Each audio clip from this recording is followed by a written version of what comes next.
Thank you. Good morning to one and all present here. Uh, I thank all the MCC authorities, uh, especially the Dr. Manohar, Headmaster Correspondent, for giving me this opportunity. Uh, it's always a pleasure to be among young minds, young fresh minds, and fellow faculty members. So it's I consider it a privilege and an honor to be a part of this inaugural function of the literary club uh, today, and especially among very difficult times, pandemic times, like Nilesh said, uh, starting or inaugurating literary club, starting a literary club, but pursuing uh, the activities there is really something good for all of us. So it's really wonderful addressing you all here. And I've been happy with that being an in-person meeting, but since we are all for the past almost 2 years, we are all on the virtual platform. So this is my, but I consider it a really a privilege to have got the chance at least to approach you, meet you all on this platform. So now it will be a short session, and I thought I'm not here to give you advice or deliver a big lecture. Um, so I have actually prepared a PPT also, so that I can also just you can see some things which I wanted to share. So this short session with you today is all about just sharing my opinion, sharing my views with you regarding certain important things like the English language and reading.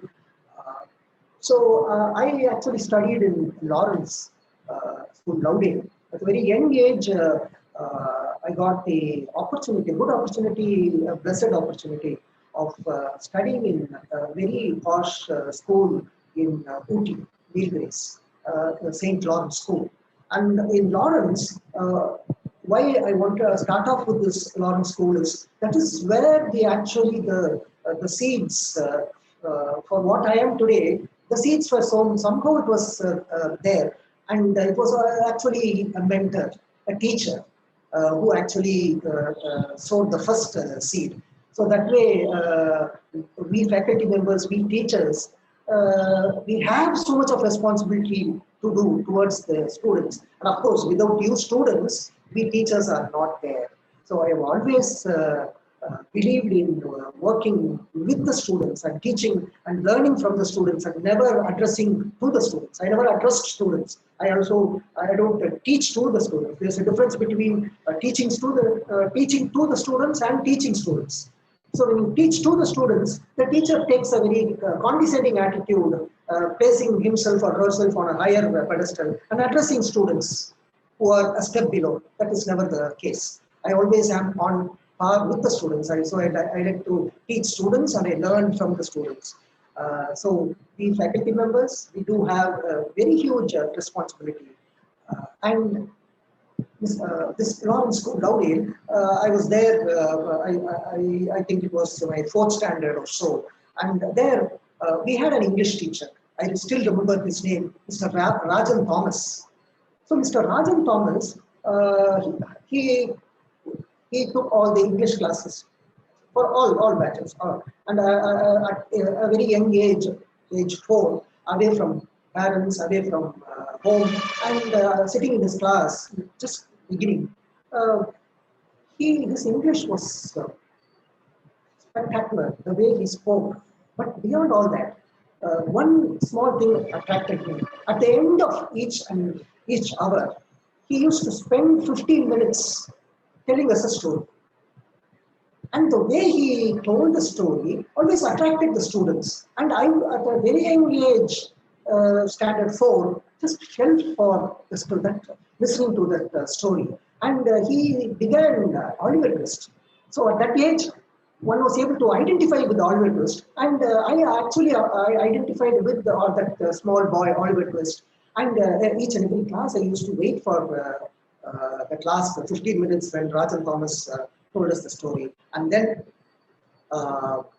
he sowed the seeds, I told you. So when we heard the whole story, and every once in a month we are allowed to go to the city, Ooty, for a outing. So I saved my money, and instead of buying eatables when I went to Ooty, I went to a bookshop and bought Oliver Twist. So Oliver Twist, the first book that I read, without even understanding what was there, because Dickens' language at that age, standard 4, I understood something because I had listened to the story. I knew what the story was about, but much was Greek and Latin to me. But then I read it and I enjoyed that, whatever little I could understand. And there started my first reading habit. And Mr. Rajan Thomas, I owe it to him. To this day, I owe it to him. Mr. Rajan Thomas was the one who sowed the seeds. And after that, it took me on. From there, I started reading Hardy, and then from one on to the other. So that was one thing which was a benefit to me at that age. Number two, in Lawrence School, every Wednesday, it's a boarding school, residential school. Every Wednesday, we were asked to write letters to our parents. And we are not allowed to seal the letters because they do read through the letters. But each and every student has to write a letter, and everyone supervision is done to ensure that all right. So at that young age, reading and writing, two important things were inculcated in me, and that is what has taken me, and my interest in literature is it has taken me over all these years. So this reading and writing has helped my career, because I wanted to get into journalism, but then I was supposed to get into journalism at Madras Christian College. I even got the seat, but then I heard that it was maybe 2 years and it was a diploma course. So I was told for 2 years and you are not even getting a PG degree. So then I shifted to Loyola, and there I took up MA literature. So BA again literature, MA I was supposed to do journalism. Then I got into MA literature, and from there it has been only reading and writing that has finally brought me to this Madras University. So I worked in Indian Express, again to do with writing, editing, and then Chennai Online, an online company. There also I was in charge of editing, and then I went into Orient Longman, and I worked on about the 16 projects, all to do with children's textbooks. So there I had a lot of experience working on children's textbooks, working on stories and for children, editing and actually creating the whole book. So I did about 16 to 17 projects there, and Orient Longman, and then from there I did freelance writing for the Hindu. And at that time I had finished my PhD, and Madras University there was an opening, and Madras University, my alma mater. I had done my MPhil and PhD there, and in Madras University there was an opening, and I was lucky enough to get into Madras University. Now, why all this? Because I want to just foreground the idea that writing and reading, especially reading is very, very essential. Even now, students come and ask me, sir, tell me the name of a very good grammar book so that I can improve my English. I have always told them that by reading a grammar book, you cannot improve your English. You cannot improve your writing skill. You can only say you are thorough with the grammar book. You will be only thorough with the rules. But that is not English. That is only a part of it. That is only the grammar part of it. But writing comes in a different way. It also comes from your vocabulary, the ability to write, comes from your reading over a long period of reading. So overnight magic cannot be done, and there is no such book in the world which can transform you overnight into a good writer or teach you wonderful English. So what the whole essence of what I have been teaching throughout all these years, about 15 years of experience at Orient Longman, due to retirement in another 2 years, I've just understood one thing: reading, especially writing. Speaking is not an issue at all. If you are pushed into a situation and you start speaking, your spoken language can be developed. It's not a big deal. I have seen with my own eyes students from rural backgrounds who cannot speak a single word. I have seen them, we have helped them, and I have seen such students speak wonderfully, take a seminar, and do great. So that is not a big deal. But writing is no pain, no gain. So writing is a difficult task. So reading, then you have to work on it. Writing, you have to develop it. And once you master the nuances of the language, I just use one simple word for throughout. I always use these words: nuances. The nuances of the language. So I'm always for the practice of the English language more than the grammar. You should know about the grammar, basic, but that alone is not enough. So the nuances and how, that is practical use of the English language, will help, takes you a long way. So for Professor Dr. Beloved Principal told you, even a leave letter students are not able to write. Now, when I say leave letter, I'm always reminded of this one example which I have used in several of my classes. A typical leave letter, they ask, how do students write? I kindly request you to grant me leave as I have to attend a function, etc., etc. Now, that is not the conventionally, that is not the right way to frame it. It is not, I kindly request you to grant me leave. It is, I request you to kindly grant me leave. There is a major difference between these two. So when you say, I kindly request you, then the stress is on the word kindly, which means that I am asking you in a very kind manner. I have other ways of asking you. So there is always that implication. So it is not the way it should be written. So when Sir said that, I'm reminded of the sentence. So like this, there are so many nuances which one has to upkeep. So that is very, very important. Now, this inaugural of the club, one can go on and speak about so much about these literary clubs. You have so many literary clubs in India as well as abroad, and all these literary, you have different names. They create literary club for a college and school, you call it club, and otherwise you have these clubs, literary clubs, different kinds of clubs, and these literary societies. You have Poe Society, you have Dickinson Society, like that you have so many clubs, and uniqueness of each club is there. So I'm not here to talk about or give you an overview about all that, but here we are talking about just inaugurating a simple club for the benefit of students. So I have a small PPT. I think with the help of the PPT, I'll be able to just show you certain aspects of what I have been talking about. Yeah, can I have the PPT, please? My system, there's a problem with the technical problem with the system. Otherwise, I would have operated from here. This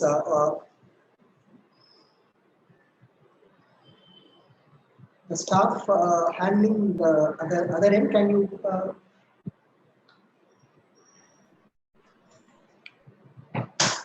Yeah, thank you.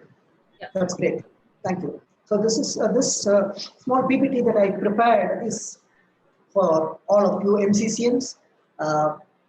Like I told you in the beginning, it's not doesn't come merely from my lips, but I really feel it comes from my heart. I really feel very energized when I am with youngsters. No, I always feel no. We come alive when we are with students. We come alive. We are so blessed and energized when we are among students in class. So now I've been doing online classes. That has taken. I mean, it is we miss so much. So all the youngsters, the brilliant minds, energized minds. It's really a privilege to address you all. Yeah, next.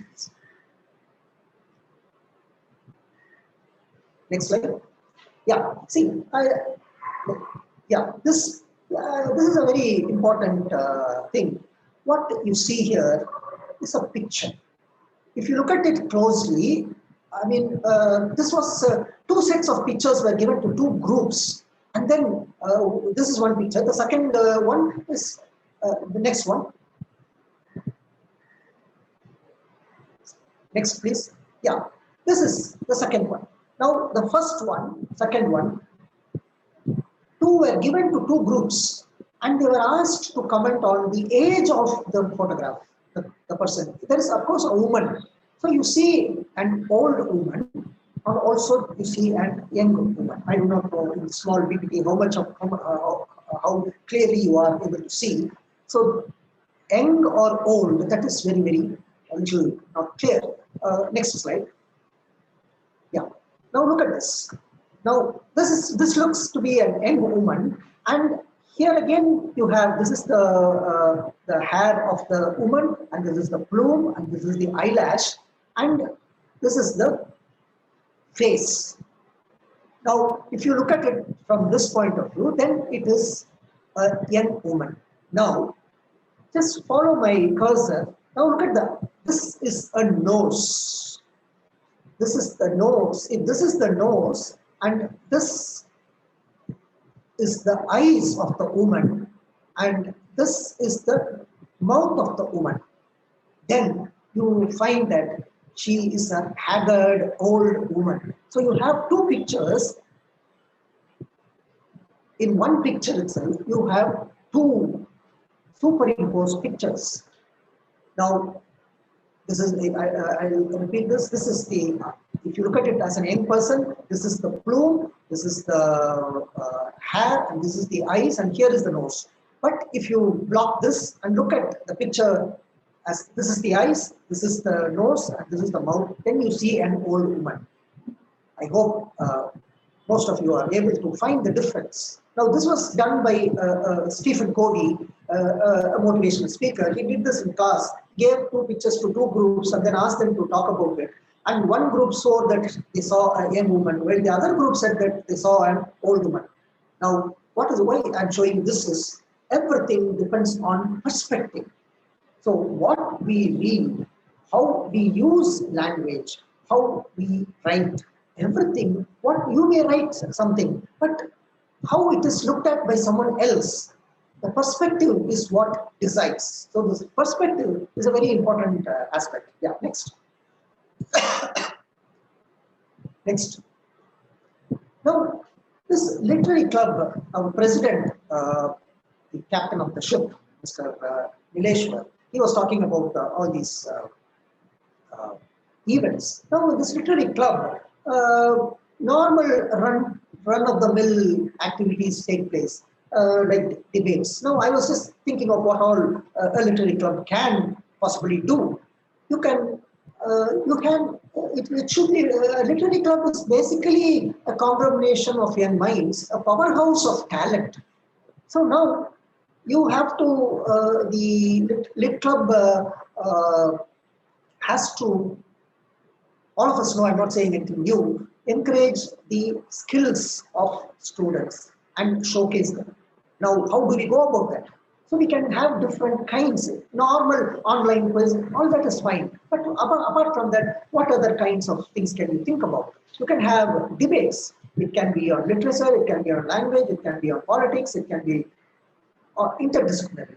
You can have book reading. We used to do that in the university for quite some time. Every Thursday we had someone, two students, faculty, they reviewed a book, any kind of book, Tamil, English, whatever. So you can have book reading, you can have a small reading session and a discussion session, not the whole book, I mean. You can have book reviews, someone, able readers, it encourages readers to share what they know about certain books and also introduce the book to others, and so many things are achieved by just one book review. You listen to a book review, you get, for example, Rajan Thomas, I said, I listened to the story of Oliver Twist and I was impressed, and that started my reading habit. So book reviews, you can consider a journal, writing of a journal where students can express their opinions, and you can have creative writing, so much to do with short stories, poems, and all those things. So these are some of the things that you can possibly do in a literary club. And of course, you have to think out of the box and see what else can be done. Yeah, next, please.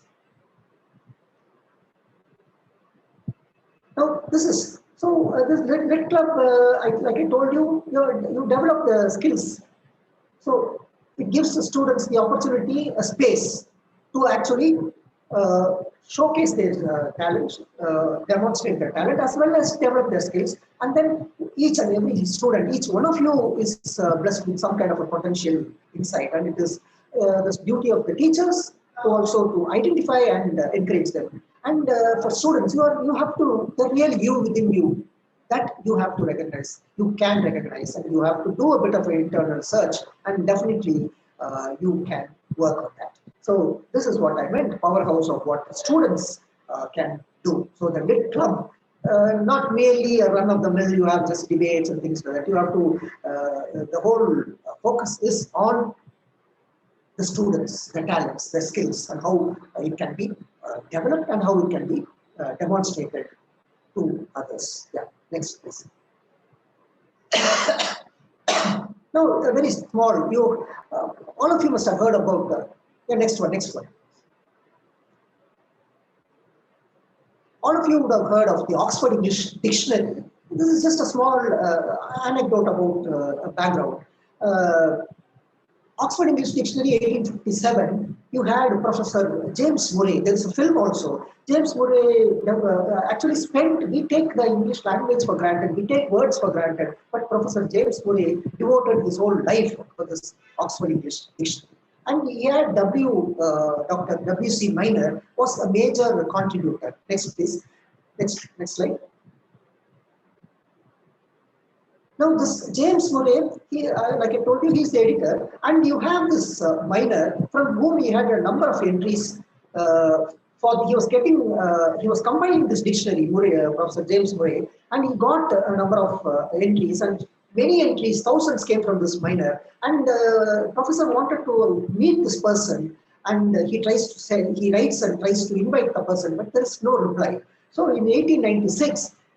James Murray decides, here is a person to whom I owe a lot because of his contribution to this English dictionary. So he travels, takes a train and goes 50 miles and goes to this village to find him. And then he's taken to a big mansion there, and he taken to the second floor where there's a big study, and he says that he wants to meet Dr.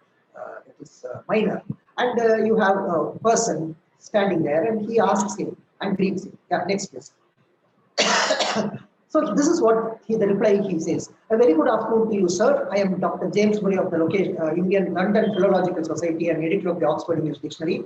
It is indeed an honor and a pleasure to be at last make your acquaintance. For you must be kind, sir. My most assiduous help meet Dr. W.C. Minor. Yeah, next.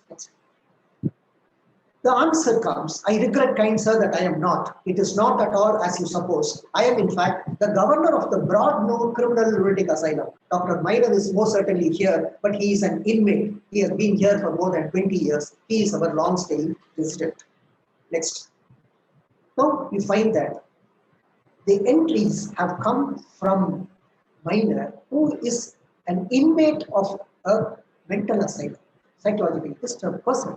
And from this came this book, The Professor and the Madman, written by Simon Winchester, a very notable writer. He has written a number of works. And this Professor and the Madman, if you get the opportunity, please read this if you want to know about how this first English dictionary came into being. And Simon Winchester is the writer, and it was also made into a film by Mel Gibson, a very interesting film. So you have so much behind the English, behind the language. So we take the words, we take English for language, and we should be very wary of it. It has a different multi-dimension, and we have to be very careful, is what I want to say. Next.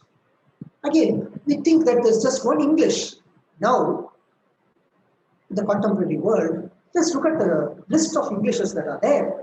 You have a major American and British English, but then you have Australian English, Hong Kong English, Indian English, Scottish, Special English, Thai English, Singapore English. So if you do not know the terms, if you are in a particular country, say Thai, and you do not know the English, the kind of terminology that is used, which they call as English, then you are at a loss. So it is not so easy. Now, when you say English, we normally think about teaching, but then there is a wide vista. Please, students, friends, remember, if you get control of the English language, when I say control, ability to speak is one, ability to write is one, and use it, then you can use it in so many different ways and get into so many different avenues. So you can go as a copy editor, you can go into advertising fields where copywriting is there, you can go into content writing, you can get into journalism, you can get into corporate sectors where there are, within each and every corporate sector, there are units where writing is given much importance. You can become a technical writer, so much is there. So language, technical writing, medical writing is there, legal writing is there, geo writing is there, engineering writing. So writing, but the language is the same. How you use it is different. Now here is another interesting thing which I wanted to share with you. Each Shoots and Leaves by Lion Truss. It is a very, I'm sure it must be there in your library, a very simple, very interesting way, interesting book about using punctuation, how important it is. We take it for granted. We take so many things for granted. You have this panda who walks into, that is on the blurb, walks into the cafe and then eats, then takes a gun out of his pocket, shoots and then leaves. And then when the waiter asks, because the panda is supposed to pay, then the panda throws a pamphlet with the definitions and then throws it at the waiter and leaves without paying. Now the waiter looks at it and then under the heading panda, it says eats, shoots and leaves. So there is a comma after eats and then shoots and leaves. So what the panda does is, it goes by the definition. It eats, comma, shoots and leaves. Actually the comma should not be there. It should be, it is an animal which eats, shoots and leaves. So a comma can make a lot of a difference. Next one.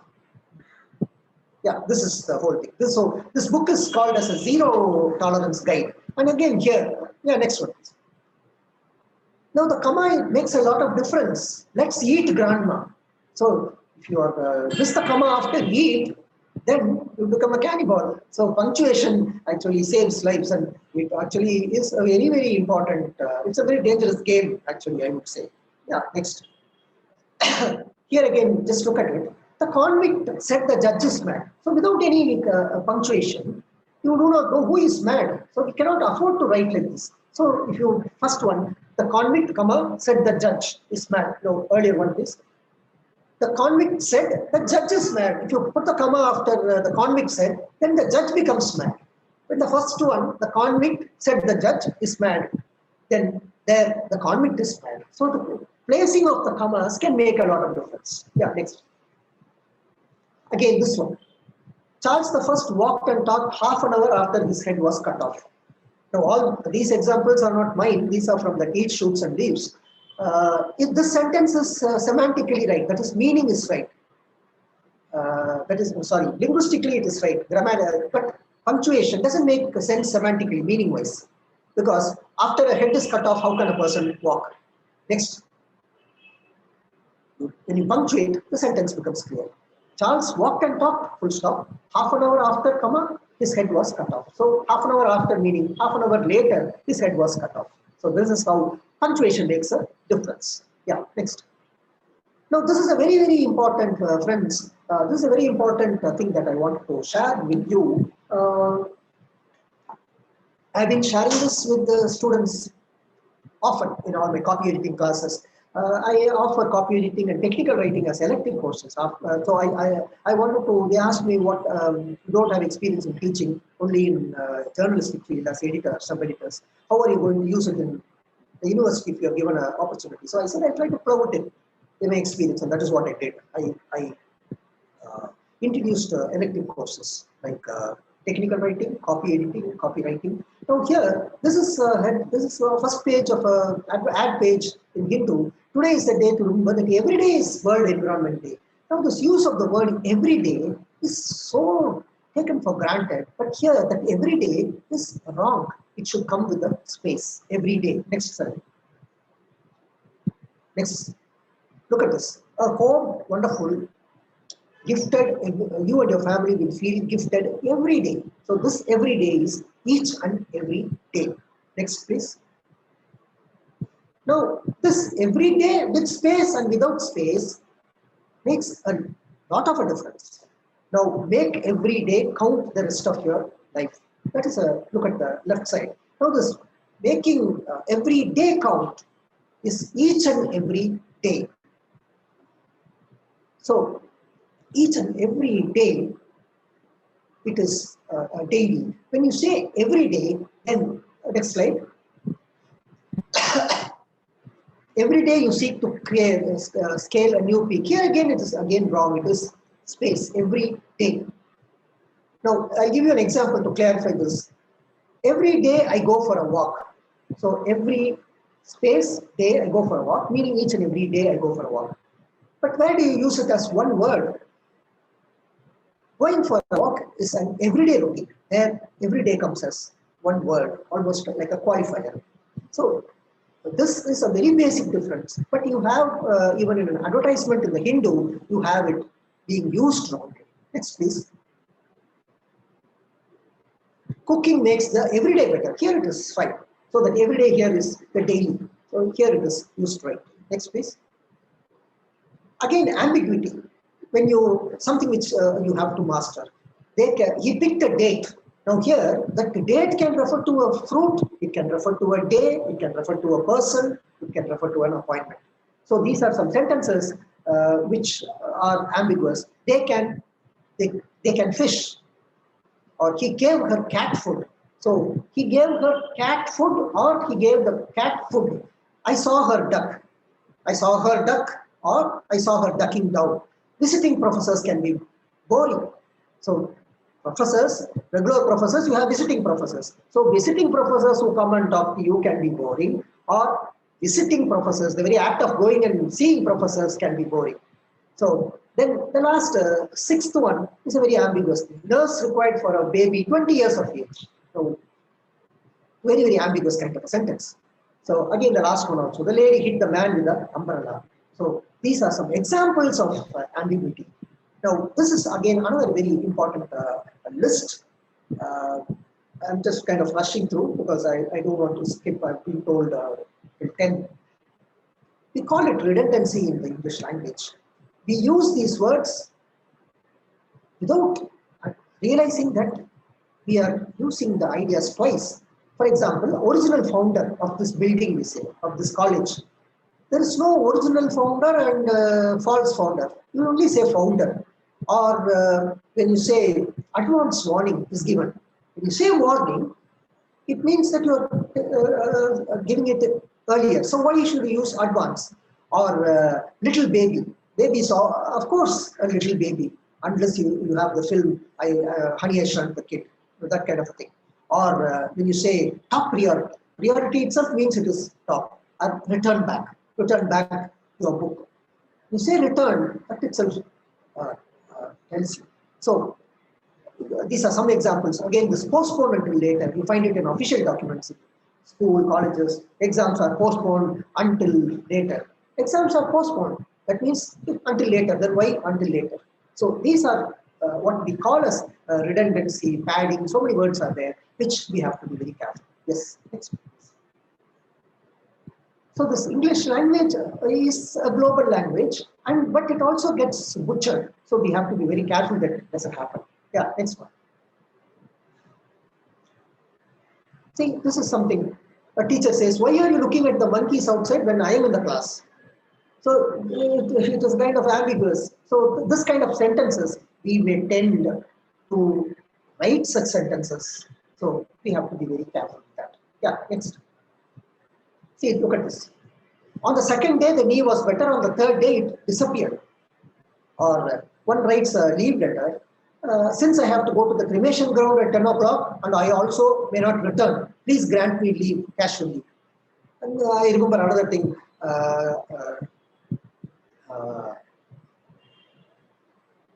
This kind of leave letters, you have many on the Google where they have made mistakes, but it is humorous. But we should not end up writing such letters. Yeah, next please. Now, this is a very simple thing, I'm sure all of you know this. There are so many words, these are just a sample. Fetch and bring, we use it interchangeably. When you say bring, when you say fetch, you mean you go out and bring. When you say bring, fetch me the duster, you go out and then bring the duster. When you say bring your book, like tomorrow, it means that you come along with the object. So that's a very slight difference. Next one. This is a very often misused term, continuous and continual. When you say continuous rain, then it means there is absolutely no stop. When you say continual, it refers to some gaps. That's why I put it pictorially, some gaps in between. But this continuous and continual, often students, many misuse that, misuse one for the other. This is just a sample. There is a very huge list of words which need to be very carefully used. Yeah, next. Again, look and see. Again, all of you know. Seeing is whether you like it or not, you see unless you are visually impaired. But look, you take effort and then you see something. Yeah, next please. Again, theft and robbery. Used interchangeably if you read newspapers. Theft, robbery, some damage, physical damage is done. But theft, it is done in a very clandestine manner. You don't know who comes and goes, but the theft is very secretive. So that is a very basic difference between these two. Yeah. Next, please. Now, we are coming to the end. This is something very important. Manageyourwriting.com is a website where you have all this language. This is a small anecdote. You had a company's CEO, first one please, first one. He comes to the office early in the morning and sees that not all the cars are parked here, meaning very less employees have turned out for the job. And then he suspects that they are not working enough time. And then he writes immediately, looking at the less number of cars, he goes and writes a very angry email. And one employee, he puts it across. It's a very angry email. It goes outside the company and he posts it somewhere. And then yahoo.com, it goes down to yahoo.com. And then it comes to the attention of these stock market analysts. And then they find that something is going wrong in this company. And that is why this has been posted on yahoo.com. And why the writer should write that kind of an email.